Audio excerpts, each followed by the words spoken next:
Ada dua tipe manusia. Yang pertama, dia rajin terus, tapi tidak pernah menikmati warisan bapaknya. Hati-hati saudara di situ. Jangan suka katakan gara-gara doaku, gara-gara puasaku. Itu kita dapat upah. Berdoa dapat upah, berpuasa dapat upah. Warisan nggak boleh dicari. Warisan itu hasil kerja bapak saudara. Paham nggak maksudnya? Warisan itu nggak bisa kita cari. Yang punya orang tua, warisan itu hasil kerja bapak. Amin saudara, bilang amin supaya saya bapaknya pindah. Tapi kalau saudara berdoa, iya saudara dapat upah. Saudara berpuasa, dapat upah. Upah saudara dapat, warisan anak yang dapat. Pertanyaannya, mana lebih banyak upah atau warisan? Ya warisan lah. Jadi kalau saya saudara dapat warisan, sehingga orang banyak bilang aku lebih hebat, ya kau lebih hebat karena bapakku kaya, ya terpaksa aku kaya. Pak Jo bicara teologi kemakmuran. Teologi kemakmuran begini, kalau saya suruh saudara bayar persembahan itu teologi kemakmuran. Saudara bayar ini, itu saya kan nggak pernah sebelum saya khotbah uang di sini. Saya khotbah Yesus saja. Mana pernah kita khotbah uang di sini? Nggak pernah kan? Perpuluhan nggak pernah. Dulu kalau dia kemakmuran begini, saudara kalau kau memberi ini kau diberi itu kita nggak pernah di gereja, nggak pernah bahas itu. Kita bahas Tuhan saja. Oke. Jadi Tuhan tanya saya, kau dulu kau kasih rumah di Rochdale itu saudara. Sekarang harganya satu rumah itu 5 miliar. Kau kasih kau, emangnya kau beli? Enggak Tuhan. Dulu kau kasih, kau beli? Enggak juga Tuhan. Emangnya apa yang kau kerjain selama ini? Ya nggak ada. Terus kenapa kau harapkan mujizat demi mujizat? Ya biar aku udah berpikir jadi super uber. Tanya Pak Nando. Saya ngomong ke Bishop tim yang di downtown. Jo, janganlah Jo katanya. Kau pendeta kau. Malu kita semua nanti. Aku bilang, aku mau bekerja. Pokoknya aku mau cari. Setelah ditolak di mana semua baru saya ikut. Jangan-jangan. Setelah itu saudara, dapatlah mujizat. Ruko saya terjual $90,000, dan kalau tanah ini terjual dapat lagi 90.000. Ya oke lah. Dan ada tabungan Tuhan lagi, rumah saya di Jakarta saya jual, ya kalau laku masih bisa dapat $1 juta. Cukuplah sebenarnya. Masalahnya laku tak lakunya urusan Tuhan. Pak Wahyu tahu rumah itu, masukkan ke iklan selama 1 tahun, tak ada yang telepon. Tak ada telepon pun tak ada. Tapi saya sudah kepepet, sudah sampai di sini. Ada aja, cuma gak enak di situ saudara. Kalau saudara dengar khotbah saya, kenapa selalu khotbah motivasi? Bukan untuk saudara, untuk diriku dan untuk anak-anakku. Hidup kami hanya iman demi iman, gak ada yang bisa kita pegang. Sehingga aku bilang, hidupku yang paling miskinnya di Amerika lah. Jujur. Mobilku yang paling jelek di Amerika ini. Sehingga saya udah cari mobil. Itu laku tanah itu beli mobil. Tahu saya mobil kami ini saudara, kalau kita gas ada musim panas kayak gini, nanti udah gak ada lagi tenaganya. Udah gak jalan itu. Dingin lagi baru jalan lagi coba. Kita pernah bawa ke bengkel, dia bilang mobil ini udah mobil 70 tahun. Anything can happen. Sampai kapan ini Tuhan? Ya, saya ceritakan semua hari ini karena berkah udah datang. Dulu kan saya nggak cerita ini. Paham nggak maksudnya? Saudara ngerti kan? Saya ngomong ini berkat saya sudah datang. Saudara nggak perlu kasihan sama saya. I have that blessing. Ya nggak perlu. I have that. Baru saya ngerti. Waktu saya dulu gereja di Bandung, tak ada yang salah tempel saya juga. Saya bingung. Ada 4 pendeta yang ini ditempel-tempel, pas saya nggak ditempel. Kok baru kata 3 pendeta? Ya kau memang tidak layak untuk diberkati. Saya bilang, Tuhan kenapa mereka nggak tempel saya? Tuhan bilang, Kecil kali tangan mereka, biar aku yang tempel katanya. Cuman Tuhan tempel kan suka-sukanya kapan? Kita perlu sekarang tempelnya 2 tahun lagi. Oke, jadi finally saudara, ya kalau itu semua beres, saya akan beli mobil. Gantilah akhirnya mobil tua saya itu. Dan setelah ngelamar 10 kerjaan ditolak, saya akan kerja. Saya akan hidup dari iman ke iman. Amin. Ya, Desi. Jadi sudah selesai. Jadi saya ke Indonesia hari Kamis. Jadi ya beli, kau bilang tiket, kau bilang lebih, kau bilang oke, kata dia. Ya, saya sudah bisa traktirin Pak Nando. Tapi kalau nanti yang Tara itu jadi, ku traktirin semua. Saya tahu. Amin. Saudara yang makan kita sih. Haleluya. Karena kalau di Indonesia saya traktirin jemaat, tanya mereka, saya bayarin semua. Saya tanya jemaat, mana jemaat dari saya nggak pernah. Saya memberkati mereka. Di Indonesia tanya mereka ini. Itu kebudayaannya. Ternyata kebudayaan tak berubah juga rupanya. Jadi Tuhan akan memberkati juga di sini. Sehingga rumah yang sekarang itu kan jadi kantor kita. Mungkin kalau Pak Yusa nanti keluar, saya tetap di situ. Jadi 2 kamar kosong, tiap ada tamu bisa tinggal. Biarin aja kita berkati. Kaya bapak kita di surga. Amin. Itulah kesaksian saya. Jadi kalau hari Kamis saya ke Indo, ya tanda tangan. Oke, baru saya telepon anak-anak saya. Bapak, anak-anak saya bersyukur saudara. Walaupun saya kepepet terus, anak saya baik-baik. Itu berkatnya saya. Anak saya pelayanan semua. Amin. Jadi anak saya yang bungsu, Pak Jo, Pak kata dia, aku kemarin di konferensi Hillsong, ku tumpang tangan orang, tumbang dia Pak. Kenapa aku tumpang tangan? Aku rasakan ada urapan dalam diriku Pak. Aku berbahasa roh, saya gemetar Pak. Saya tumpang, aku kaget, dia juga kaget. Lalu dia bilang, kayaknya saya sama ini kayak kakek saya, neneknya dulu, nenek dari istri saya, pakar 2 pelepasan. Ada 4.000 orang dilepaskan, 11 orang gila, 9 sembuh. Jadi kalau soal pelepasan kita dulu ahlinya, kerjaan kita hanya itu. Dulu kita bahas setan lebih baik daripada bahas Tuhan. Kita masuk kita jalur itu dulu. Dia bilang saya senang, saya pengganti nenek aku bilang, aku tak suka nenek itu. Aku bilang kenapa? Dia gak bisa berhenti ngomong. Aku stres. Dia sama. Kalau dia sudah ngomong, aku gak bisa ngomong. Dikutbahinya saya, main ayat terus. Tapi aku senang juga. Jadi 3 anak saya, mungkin saudara, saya punya masalah lain, tapi anak-anak saya, puji Tuhan, mereka Tuhan tolong lah. Sehingga saya nggak ada beban soal anak. Mereka suka bilang, Bapak jangan sombong 2 kali ibadah, kami 3 kali ibadah. Mak, begitu. Bapak 2 kali banyak, kami 3 kali ibadah. Ya, saya senang dengan mereka. Oke. Jadi kami saya ke Indo, siapa tahu kalian nitip-nitip barang bilang 2 tas saya bisa saya bawa. Oke. Aku terbang dari Jakarta, sekarang bisa sombong ngomong sekarang. Enggak lah. Saya harus ceritain itu. Saya akan selalu ceritain setelah lewat masalahnya.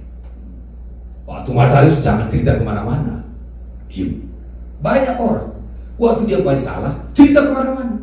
Saya nggak punya masalah, tak cerita lagi dia diam aja. Kalau kita enggak, waktu punya masalah kita diam. Pas selesai masalah baru kita cerita.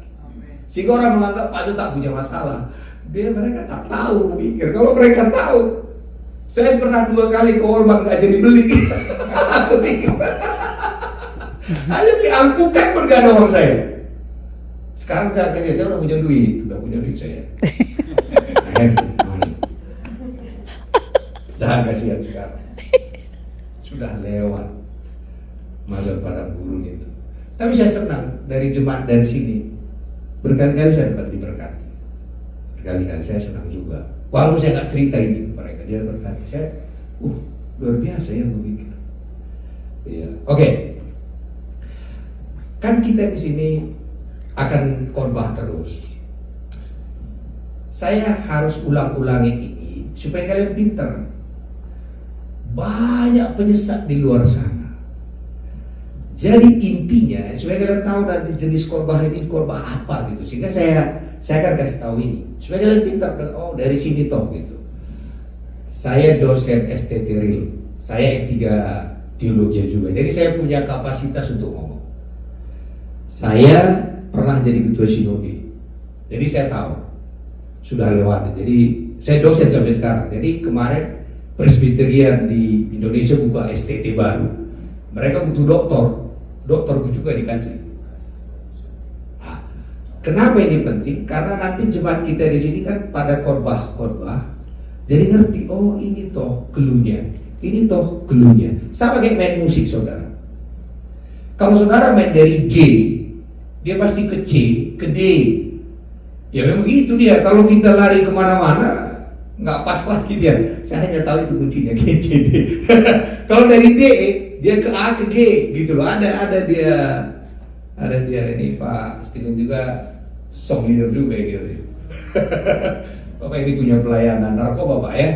Oke, kita baca Lukas 18 ayat 8.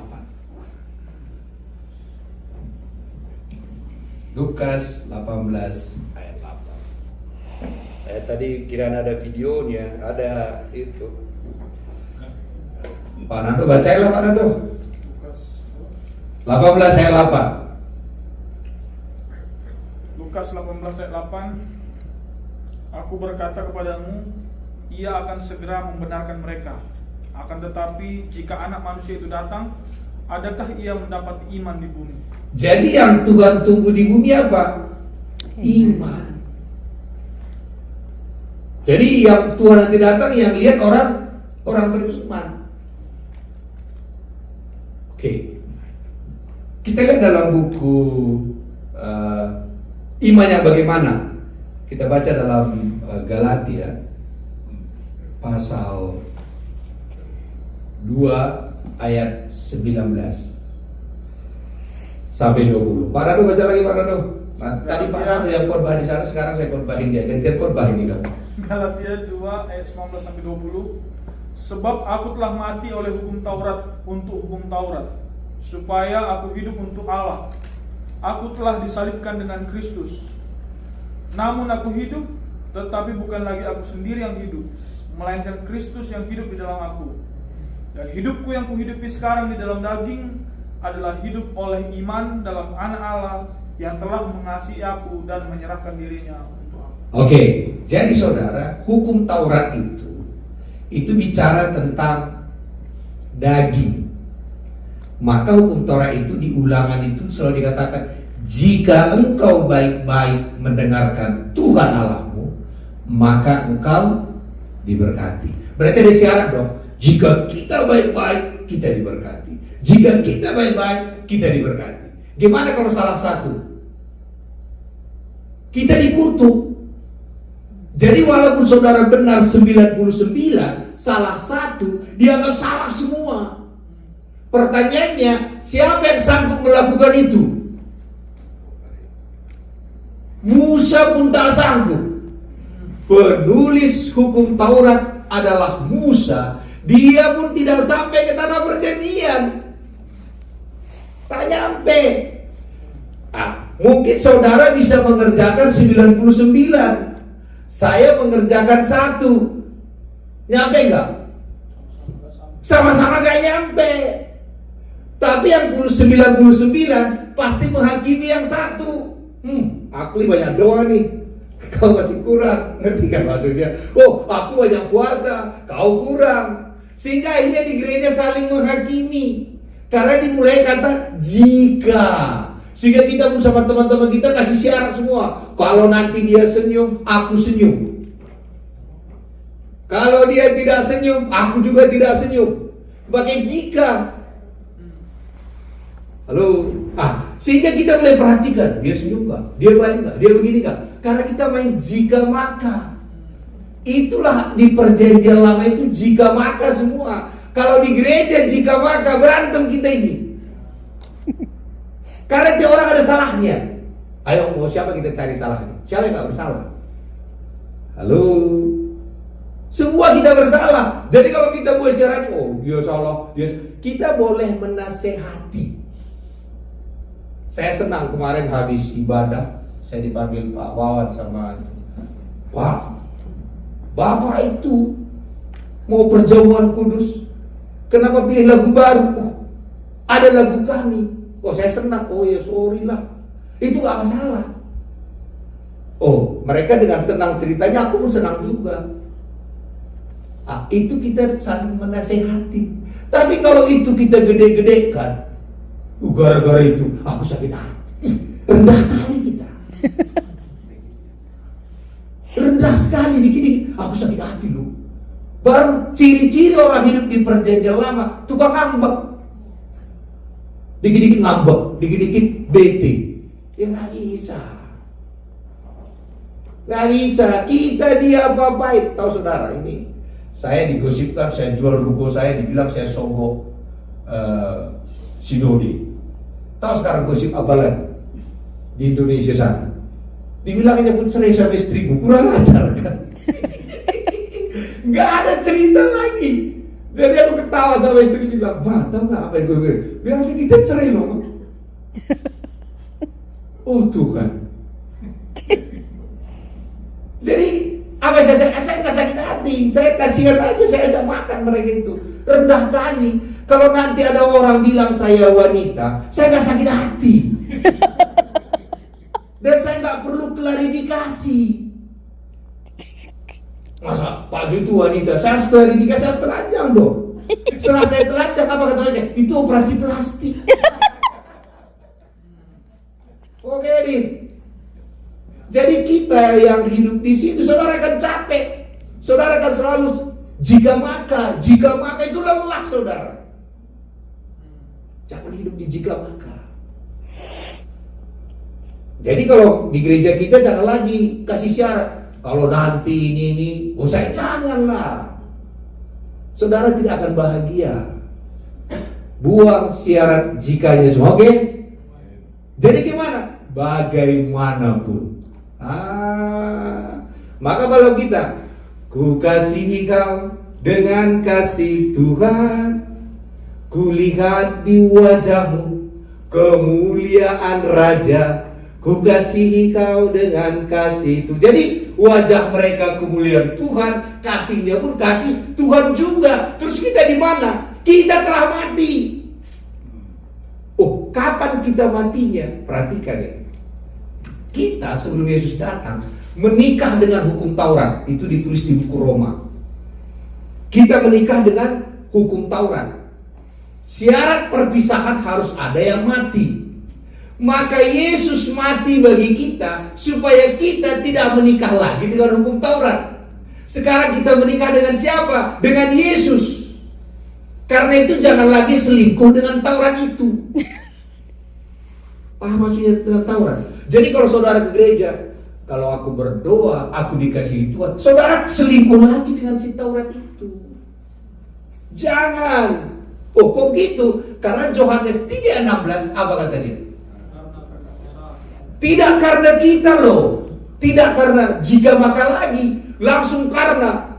Kenapa Tuhan memberkati kita? Karena besar kali kasihnya. Amin. Amin. Supaya saudara bangun, saya teriak-teriak. Saya tahu. Saudara kalau saudara tidur repot. Jangan jawab masing-masing. Jadi saudara, Tuhan katakan, karena begitu besar kasih Allah akan apa? Akan orang benar. Akan dunia ini, mau berdosa, mau baik, semua. Sebelum kita bertobat pun, dia sudah serahkan anaknya. Tidak ada lagi syarat di situ. Amin. Bilang amin, saudara. Ya jangan kata gara-gara aku. Dia sudah mati sebelum kita lahir. Gara-gara apa? Ada sini yang sudah lahir sebelum mati. Mana ada? Belum ada kita 2000 tahun ini. Jadi syaratnya di tangan dia. Contoh, karena banyaknya berkat Pak Jo ditraktir kalian makan. Kan gak syaratnya di saudara. Tergantung sebesar apa berkatnya Pak Jo, kan gitu. Amin saudara. Amin. Karena begitu besar kasih Allah, karena besarnya kasihnya anaknya. Maka apa katanya? Supaya setiap orang yang baik tidak ada lagi. Supaya setiap orang yang percaya. Itulah iman tadi. Sehingga katakannya, kalau aku datang, aku mengharapkan ada iman. Sebab orang yang percaya kepadanya tidak binasa, melainkan beroleh hidup yang Kekal. hidup yang kekal. Itu namanya juga hidup yang kekal. Jadi jangan dikatakan Tuhan kasih hidup yang kekal, besok ditarik lagi. Arti hidup kekal, ya kekal. Gimana? Emang Tuhan ece-ece? Oke, ini hidup yang kekal. Ini berarti gak kekal kalau bisa hilang dong keselamatan. Ayat itu sudah dikatakannya, diberikannya hidup yang kekal. Saudara sudah terima belum? Sudah, maka kita akan ketemu di surga, bukan kayak lagu yang tadi. Apa katanya? Lagu tadi apa? Ada ku tahu. Nah, itu kan biaya orang romantis. Kita tahu hidup kita itu kekal. Kekekalan ada dalam diri kita, karena yang diberikan itu hidup kekal. Amin, saudara. Syaratnya tadi apa? Percaya saja. Cuman percaya inilah membuat kita berbeda. Lihat wanita pendarahan. Wanita pendarahan bilang apa? Kalau aku jamah jubah Yesus, aku sembuh. Banyak gak yang kena jubah Yesus? Banyak. Sembuh gak mereka? Enggak. Karena tidak ada imannya. Saudara ke McD belum tentu saudara gemuk, kecuali saudara pesan. Halo, saudara dengar khotbah saya juga belum tentu saudara terima, kecuali saudara mau terima. Kalau enggak di sini aja. Saudara ke McD aja, lihat-lihat sana enggak makan, enggak gemuk, percaya deh. Kurus saudara di situ. Kecuali saudara beli khotbah saya ini juga berguna kalau saudara dengerin. Tapi kalau saudara tidur, tak berguna juga. Walaupun saya teriak-teriak. Paham maksudnya kan? Jadi waktu Yesus datang, tidak lagi main jika maka, tapi apa? Bagaimanapun. Nah sekarang, apa kata Yesus tentang perjanjian lama? Kita baca dalam buku Matius 22 ayat 34 sampai 40. Oke. Pak Nando baca lah Pak Nando. Tadi sorry lah. Ayat 34 sampai 40. Soalnya baca ya. Matius 22 ayat 34 sampai 40. Ketika orang-orang Farisi mendengar bahwa Yesus telah membuat orang-orang Saduki itu bungkam, berkumpullah mereka. Dan seorang dari mereka, seorang ahli Taurat bertanya. Ahli Taurat, udah Farisi, ahli Taurat bertanya kepada Yesus. Lihat pertanyaannya. Bertanya untuk mencobai dia, Guru, hukum manakah yang terutama dalam hukum Taurat? Ditanya, hukum mana yang paling penting hukum Taurat itu? Apa kata Tuhan Yesus? Jawab Yesus kepadanya, kasihilah Tuhan Allahmu dengan segenap hatimu, dan dengan segenap jiwamu, dan dengan segenap akal budimu. Itulah hukum yang terutama. Jadi yang pertama, kasihilah Tuhan Allah. Pusatnya di siapa? Di kita dong. Tuhan Allah ngapa-ngapain di situ. Kita mengasihi Dia. Itulah yang dulu kita sering katakan. Tuhan, ku mau menyenangkanmu. Memang enak dengar lagu itu, tapi lelah. Coba kalau kita nyanyikan, kasih dari surga memenuhi tempat ini, itu tinggal kita terima. Tapi kalau kita kan menyenang, itu lelah kita. Jadi dua lagu ini saudara bisa cek. Paham gak maksudnya? Oh, gak paham juga, nantilah pelan-pelan nanti paham. Oke, ayo ke selanjutnya. Hukum yang kedua. Hukum yang kedua yang sama dengan itu ialah kasihlah sesamamu manusia seperti dirimu sendiri. Pada kedua hukum inilah tergantung seluruh hukum Taurat dan kitab para nabi. Jadi mulai dari Kejadian sampai Maleakhi itu hanya ini kata Yesus. Kasihi Tuhan Allah, kasihi sesama manusia. Pertanyaannya, kasih itu apa? Dalam buku Galatia dikatakan, kasih itu adalah buah roh. Paham gak maksudnya? Ya. Jadi ternyata kasih kita kepada Tuhan itu gak bisa kita kerjakan, karena kasih itu bukan produk dalam negeri. Tidak produk bumi kasih itu. Halo. Yes. Maka orang gagal. Satu kapal kita. Ya amin bilang kan? Ya. Amin. Ini perintah yang nggak masuk di akal. Karena dikatakan dalam buku Galatia, buah roh adalah kasih. Rohnya huruf besar. Terus dikatakan kasihlah, mana bisa? Maka gagal, semua gagal. Soalnya Tuhan bilang pada mereka, kau tak sanggup melakukan itu. Sehingga kasih itu dirubah, di amandemen 1 Yohanes 4:10. Ini harus belajar Alkitab beberapa jam ini, tapi kita mau selesai.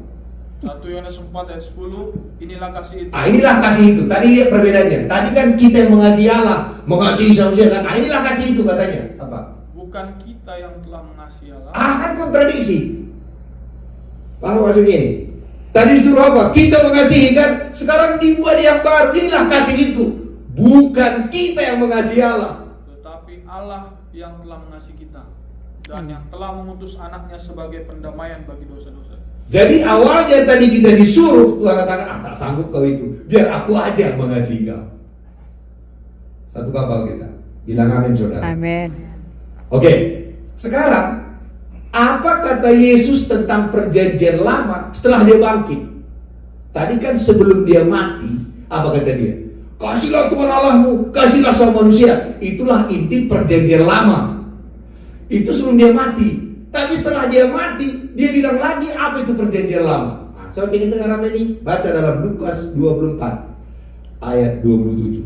Lukas 24 ayat 27, lalu yang menjelaskan kepada mereka. Jadi ceritanya latar belakang begini. Ada 2 orang lagi jalan di Emmaus. Bilang paham saudara, di Emmaus itu ada 2 orang jalan lagi cerita-cerita bahwa Yesus baru disalibkan. Ingat cerita itu, bilang ingat saudara. Amin. Iya kan? Ya. Dan Yesus datang. Waktu Yesus datang, Yesus menerangkan kepada mereka kembali apa yang diterangkan. Menjelaskan kepada mereka apa yang tertulis tentang Dia di dalam seluruh kitab suci, mulai dari kitab-kitab Musa dan segala kitab nabi-nabi. Sekarang waktu terangkan kepada mereka, yang diceritakan tentang siapa? Yesus. Tentang dirinya, Ya. mulai dari Kejadian sampai Maleaki. Jadi kalau saudara sekarang baca perjanjian lama, temukan Yesus di sana. Haleluya. Amin. Jadi yang awalnya tadi Tuhan gak bilang aku di situ, sebelum dia mati kita yang kerjain, setelah dia mati dia yang di situ. Maka Yesuslah yang mengerjakan hukum Taurat itu sampai dia mati. Amin saudara. Udah ngerti maksudnya kan? Jadi kalau ada yang korban di sini, saudara-saudara kita harus lebih mengasihi Tuhan, saudara kasih tahu, oh itu masih perjanjian lama, jangan dihakimin. Oh, jadi kalau fokusnya ke saudara semua, saudara harus bayar perpuluhan, bayar persembahan, doa puasa, doa semalaman, kami nggak perlu ke sini, semua orang tahu itu, tapi tidak ada kekuatan untuk melakukannya. Halo. Jadi kami datang ke sini menceritakan Yesus yang memberikan kekuatan kepada kita. Amin. Amin. Amin. Haleluya. Jadi saudara ini kan jadi guru semua nanti. Jadi kalau saudara khotbah hari ini, kalau lihat perjanjian lama, cari Yesusnya. Contoh, waktu ada Elia itu dan Elisa kan ada itu kampak yang jatuh ke bawah. Ingat cerita kampak yang jatuh ke bawah? Ya. Bilang aja ingat ya. Ya. Dilempar pakai apa? Kayu. Kayu itu melambangkan apa? Yesus. Yohanes 3:16 itu dimulai dari Yohanes 3:14. Baca yang 14-nya apa? Jadi mulai sekarang lihat, cari Yesus di situ. Jangan cari diri saudara, karena diriku dan dirimu sudah mati. Bilang amin saudara. Amin. Haleluya. Ini belajar Alkitab kita, baca. Yohanes 3:14, dan sama seperti Musa meninggikan ular di ular tembaga didirikan. Kenapa? Orang Israel berdoa sama dosa mereka berkokok, kok begini, kok begitu saudara, hati-hati berkokok saudara.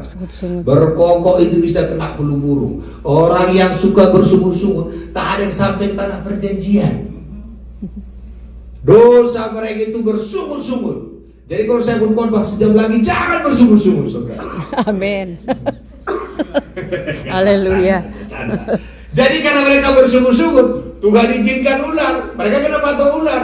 Terus apa obatnya? Maka Tuhan mendirikan ular tembaga, sehingga setiap orang yang melihat ular tembaga itu asal dilihat sembuh. Itulah lambang farmasi hari ini. Oh ya. Farmasi kan lambang ular kan? Itu ular tembaga itu bicara Yesus. Jadi Yohanes 3:16 itu muncul dari perjanjian lama. Amin. Dengan cara yang sama, hari ini saudara lihat, sekarang yang membuat mereka tadi sakit apa? Dosa mereka kan? Asal dilihatnya salib itu dia sembuh. Jadi jangan cari orang udah berdosa, kau berdosa. Memang banyak kali dosamu. Nah, kami dulu kalau ada orang sakit dulu, kami langsung cek dulu dosa. Udah berbulan belum? Belum. Dosa pertama. Doa belum? Belum. Dosa kedua. Korek lagi apa lagi? Catat. Kita tengking, dia udah merasa berdosa, berdoa pun tak berani lagi dia. Tak sembuh, kita bilang pasti ada yang kau sembunyikan ini. Ini terpaksa salah waktu kecil aku curi mangga. Catat. Tak sembuh lagi dia, pasti ada. Waduh, itu kasihan kalau hari ini kuliah itu Tuhan. Kejam kami Tuhan. Kenapa saya nggak mau lagi? Kami kerjain itu dulu saudara. Dan kalian jangan macam-macam. Saya nggak nonton TV, nggak baca koran, nggak baca apa-apa. Saya kudus. Kalau saya ngomong sama orang, saya tanya, kau berapa jam berdoa? Dengan sombong yang begitu. Kutunjukkan kaki ini bekas doaku. Jangan dulu berdoa begini saudara. Ini berdoa kayak gini berjam-jam. Sama kayak teman kita yang ada bekas-bekas sini kan. Kita selalu tunjukkan, mana kakimu? Bukan mana Yesus. Jadi yang kayak gini udah jijik saya. Ngerti maksudnya? Jadi kalau ada orang khotbah, saudara-saudara, tadi malam saya berdoa 5 jam, oh Tuhan. Itu kan Moneting 286 itu Tuhan. Berapa di 286? Udah pintu udah berapa, masih laku di zaman ini. Yang laku di zaman ini Yesus saja. Haleluya. Jadi semua kita itu pengkhotbah Yesus. Kita temukan Yesus di perjanjian lama. Termasuk tabernakel. Di ruang maha kudus itu saudara, ada namanya tabut perjanjian. Di tabut perjanjian itu ada 2 malaikat yang matanya melihat ke bawah. Di bawah itu ada tongkat Harun yang berbunga, ada mana, ada dua batu. Itu lambang pemberontakan. Mata malaikat itu pengen menghajar itu, tapi ditutup dengan versi itu apa perdamaian namanya, mercy seat kalau bahasa Inggrisnya. Tapi kalau bahasa Indonesia itu perdamaian namanya. Ditutup itu. Apa Pak? Tutup ya, ada kayak tutup, ada namanya maksudnya perdamaian. Jadi waktu dilihat malaikat dengan marah mau dihajarnya yang di bawah itu, ada mercy seat itu. Tudung itulah yang dikasih darah tiap tahun. Halo, diberlambangkan apa itu? Yesus. Jadi kalau saudara mau khotbah perjanjian lama, keluarkan Yesusnya. Jangan keluarkan dirimu, karena kau sudah mati dengan hukum itu. Ngerti maksudnya? Udah mati kita di situ. Keluarkan Yesusnya. Sehingga saudara waktu itulah ke-10. Semua anak sulung mati. Kenapa anak sulung orang Israel tak mati?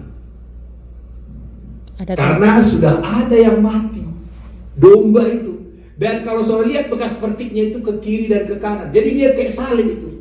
Tanda darah ya. Darah itu. Orang Israel kalau mereka berjalan, pasukan itu 4 di sebelah sini, 4 di sebelah sini, 4 di depan, 4 di belakang. Lambang apa itu? Salib. Sehingga waktu dia mau dikutuk oleh siapa yang mau ngutuk itu? Bileam. Dilihatnya orang itu berjalan, apa yang dilihatnya? Ada salib. Haleluya. Sehingga gak bisa kukutuk. Karena waktu mereka jalan itu berjalan dengan salib. Haleluya. Jadi waktu kita baca perjanjian lama, keluarkan Yesusnya dari sana sebagaimana Yesus mengajarkan murid-muridnya. Haleluya. Kalau kita tak sanggup, jangan khotbahin itu, nanti orang terhakimi. Kenapa kita gak boleh menghakimi? Karena ayat 17. Yohanes 3 ayat 17. Yohanes 3 ayat 17, sebab Allah mengutus anaknya ke dalam dunia bukan untuk menghakimi dunia, Bukan menghakimi, melainkan untuk menyelamatkannya oleh Dia. maka namanya juru selamat. Oke, apa dosa Musa? Kenapa dia nggak sampai tanah perjanjian? Dosanya tahu apa saudara? Pertama Tuhan bilang kepada dia, kau ngomong kepada gunung batu itu. Sebelum dia ngomong, pertama Tuhan katakan, pukul gunung batu itu. Batu itu melambangkan siapa? Yesus. Yesus juga. Setelah dipukul, keluar air. Maka waktu ada yang kedua mereka nggak punya makanan, dia bilang, ngomong kepada gunung batu itu, jangan main pukul lagi. Tapi Musa, kurang ajar bangsa ini. Kalian yang nggak pernah percaya, biar dipukulnya. Itu melambangkan apa? Yesus sudah dipukul sekali di kayu salib. Jangan main pukul-pukul lagi. Halo. Amen. Jadi sekarang kita ngomong kepada batu karang itu, jangan lagi pukul batu karang itu, jangan lagi pukul diri kita, apalagi pukul jemaat kita. Jadi kenapa Pak juga pernah khotbah tentang jemaat? Enggak. Saudara kalau selalu melihat Yesus, saudara pun seperti Yesus kok.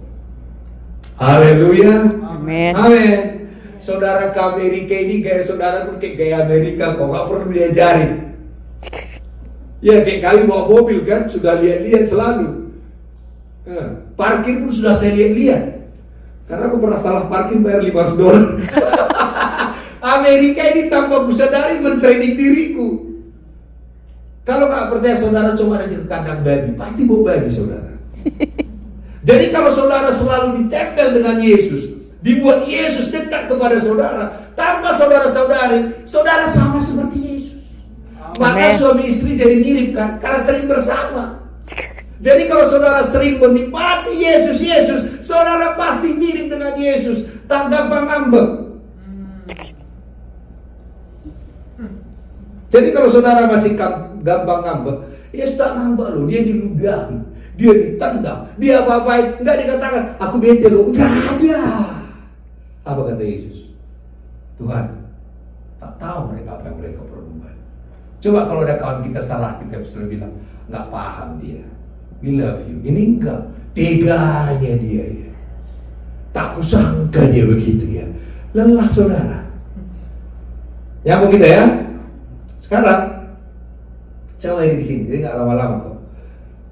Saya ulangi yang tadi. Jadi hari ini saudara, perjanjian baru itu dibutuhkan iman. Iman tadi bahasa Galatia pasal 2. Saya sering katakan bukan iman makan. Ada dua jenis iman yang kita perlu tahu. Galatia 2 ayat 20. Namun aku hidup, tetapi bukan lagi aku sendiri yang hidup, melainkan Kristus yang hidup di dalam aku. Dan hidupku yang kuhidupi sekarang di dalam daging adalah hidup oleh iman di dalam Anak Allah. Iman yang bagaimana? Yang telah mengasihi aku dan menyerahkan dirinya. Jadi iman kita perlu menyadari bahwa Allah mengasihi kita, bahwa Allah menyerahkan dirinya bagi kita. Saya bilang kepada anak saya, "Nakku, kenapa kalian kalau di rumah papa kalian bebas makan Indomie, beli apa-apa, kalian nggak perlu kan iman Indomie, iman makan, iman tidur, nggak perlu. Kalian butuh satu iman aja. You know that your father love you, that's it. Dan berkatmu tergantung sekaya apa bapak. Itu akan buku Filipi dikatakan, Allahku akan memenuhi segala keperluanmu menurut standar sekaya apa bapakmu. Bilang amin. Amin. Amin. Jadi kalau gara-gara itu saudara kaya, jangan takut saudara dijelek-jelekin. Kalau saudara kaya tak sanggup dijelek-jelekkan, ku tanggung itu, kasih ke saya. Saudara contoh, saudara punya rumah, punya mobil, punya semua. Nanti orang, kalau saudara tak sanggup gara-gara itu, kirim ke saya. Ku pikul salib itu, ku tahankan. Serius. Paham gak maksudnya? Amin. Jangan takut. Terlanjur bapak kita kaya. Apakah gak punya masalah? Masalah banyak. Tapi Tuhan akan lewatkan kita dari situ. Saya bilang sama saudara, beli bensinku pun aku bingung. beli alpukat udah lewat, sekarang udah ada uang saya, jadi aman saya. Sombong saya sekarang. Enggak, maksud saya mau sampaikan ini kepada saudara supaya jangan takut juga saudara diberkati. Jangan takut saudara sembuh, jangan takut sehat. Saudara nanti bicara soal kesehatan, orang katakan apa? Teologi kesehatan. Tapi kalau saudara sakit-sakitan, teologi sakit-sakitan, dua-dua ke surga kok. Pilih yang mana?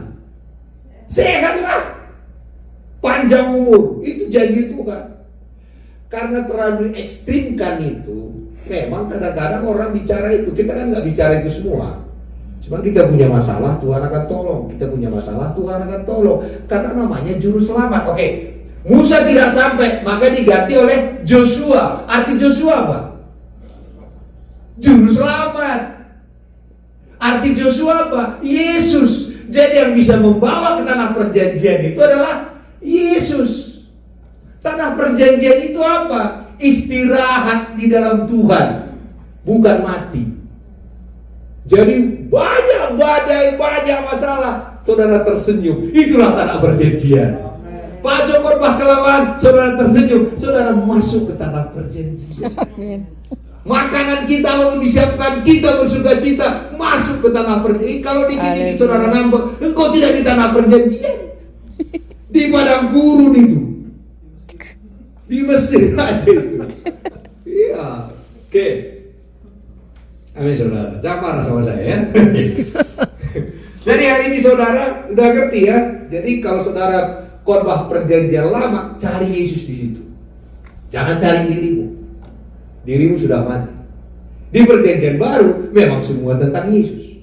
Sekarang kita baca ayat terakhir.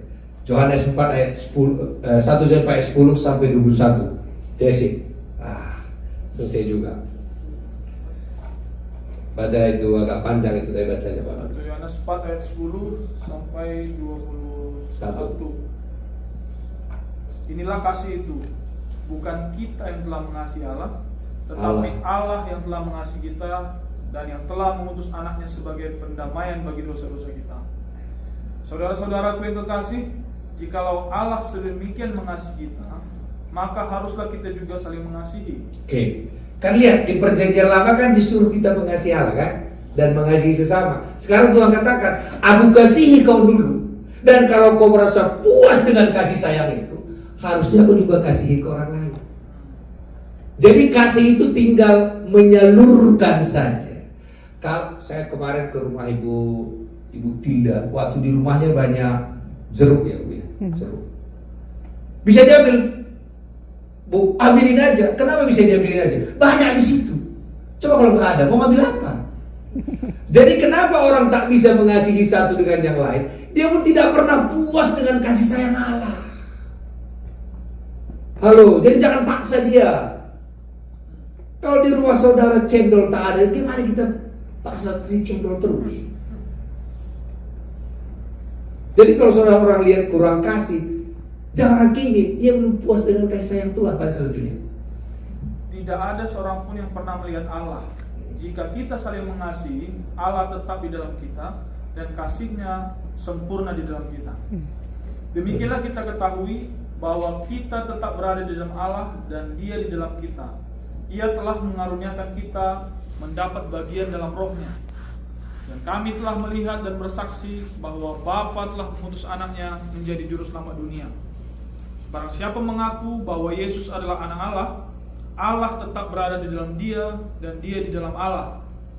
Kita telah mengenal dan telah percaya akan kasih Allah kepada kita. Allah adalah kasih, dan barang siapa tetap berada di dalam kasih, ia tetap berada di dalam Allah dan Allah di dalam dia.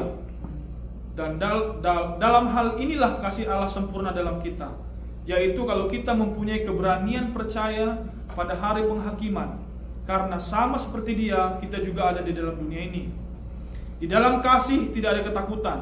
Kasih yang sempurna melenyapkan ketakutan. Oke, saudara, waktu kita merasa dikasihi Tuhan, ketakutan itu punya energi. Pernah gak dulu kita takut? Kalau saya dulu pernah takut gara-gara curi mangga, dikejar sama yang punya itu 2 meter bisa diloncatin.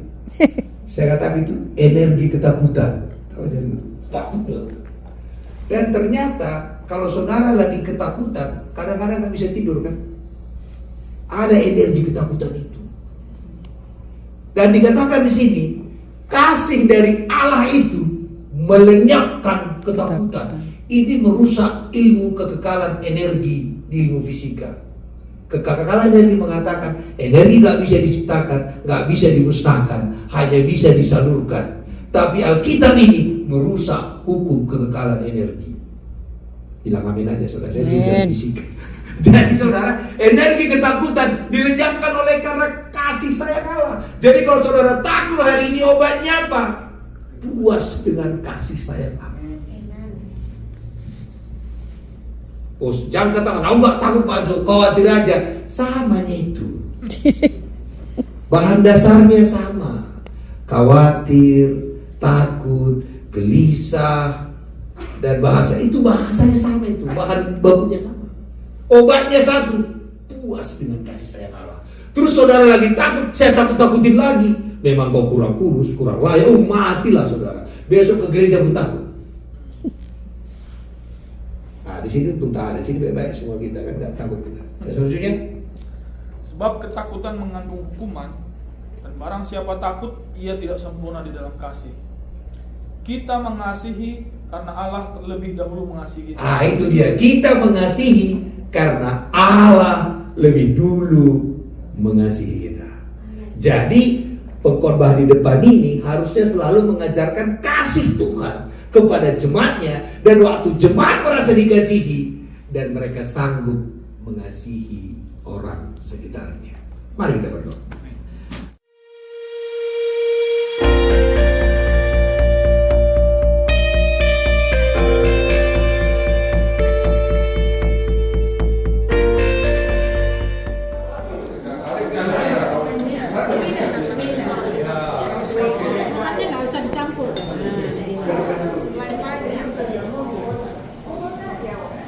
Waduh, ini konsumsi dari Sis Heidi.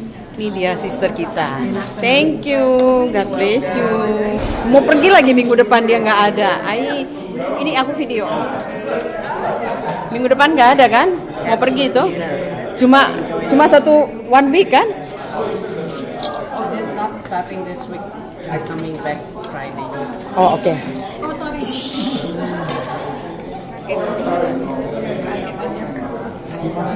Ini pisang goyeng. Pisang goyeng ini pisang goyeng. Digoreng tadi ya. Tadi kita goreng tadi. Ada coklat. Aduh mau ambil deh buat cucu. Aduh, hai Tante Ebo.